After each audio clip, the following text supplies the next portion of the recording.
Assalamualaikum warahmatullahi wabarakatuh. Nama saya Rizky Prastama, periode PTI, mata pelajaran Bahasa Indonesia NPM 306204614, dosen Ida Rusdiana, SPD, MPD.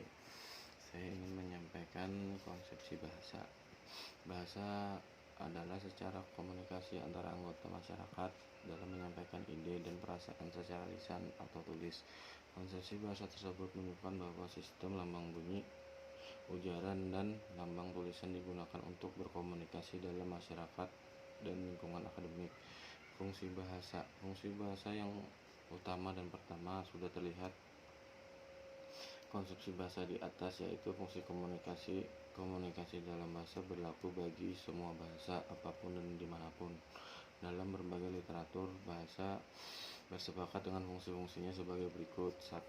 Fungsi ekspresi dalam bahasa. 2. Fungsi komunikasi dalam bahasa. 3. Fungsi adaptasi dan integrasi dalam bahasa. 4. Fungsi kontrol sosial. Yang pertama, fungsi pernyataan ekspresi diri adalah mengatakan sesuatu yang akan disampaikan oleh penulis pembicara sebagai eksistensi diri dengan maksud A. Menarik perhatian orang lain. B.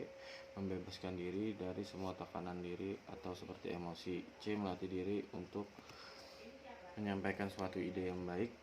Dan D. Menunjukkan keberanian penyampaian ide. Yang kedua, fungsi komunikasi. Maksudnya, komunikasi tidak akan terwujud tanpa ekspresi diri, yaitu komunikasi tidak akan sempurna jika ekspresi diri tidak diterima oleh orang lain. Oleh karena itu, komunikasi tercapai dengan baik ekspresi diterima. Jadi ekspresi diri dan komunikasi itu saling berhubungan satu sama lain. Dan yang ketiga, fungsi sebagai bahasa, alat berintegrasi dan adaptasi. Pada fungsi ini, bahasa yang digunakan sebagai upaya meleburkan penulis pembicara dengan lingkungan bahasa atau konteks bahasa. Contohnya, kita berbicara dengan dosen atau guru, seperti apakah ada yang bisa saya bantu. Berbeda kita bicara dengan teman dengan menggunakan bahasa formal, kita akan diejek atau tidak akan disebut tidak waras karena berdasarkan lingkungan.